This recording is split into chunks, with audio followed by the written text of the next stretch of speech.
During the Civil War, many a young man lost his life to the cause. It was a bloody conflict. In all, over 600,000 died because of this war. Many died alone on the battlefield, listening to murmurs and cries of desperation. Many times, even crying out for their mothers as death set in. This is the story of an 18-year-old young man who was one of those casualties. He was the son of Mr. and Mrs. Jethro Jackson of Griffin, Georgia, fighting for the Confederacy under General Joseph E. Johnston and the Army of Tennessee. This was the beginning of General William T. Sherman's Atlanta campaign, and it was fought near the small town of Resaca, Georgia. In May of 1864, the Confederate government granted General Johnston's request for reinforcements to his camps near Dalton, Georgia. Johnston knew Sherman was coming, and to defend Atlanta at its northern borders, more troops would be needed. And at this point during the war, the end was near for the Confederacy. The troops were weary, and the cause had become an invitation for suffering and death. There was no victory plan at this point, only a last-ditch effort to defend the cities that stood between Sherman and victory.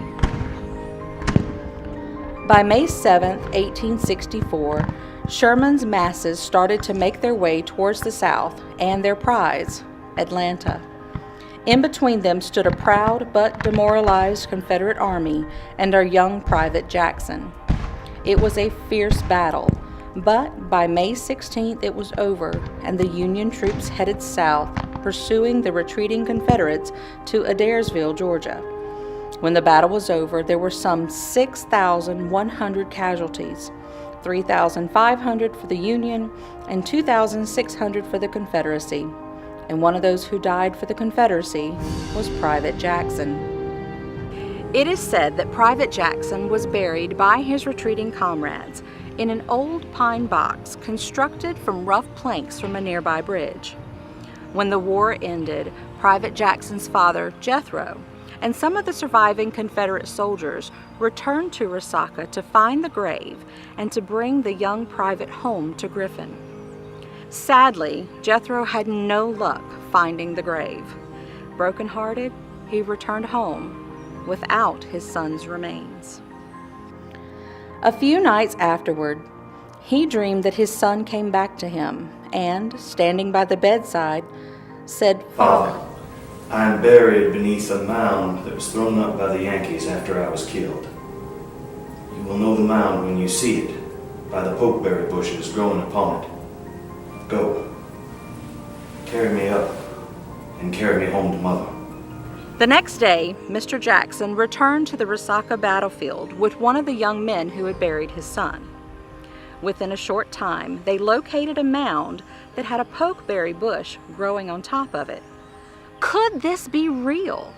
At that moment, Mr. Jackson's heart must have started beating wildly. The two men began hurriedly digging into the red clay. And just a few inches from the surface was an old box, crudely made from old pine timbers, and inside, the remains of a soldier. The body was so badly decomposed it was completely impossible to recognize any features of his son. With all the dead soldiers who were buried on the battlefield, couldn't this just be coincidence?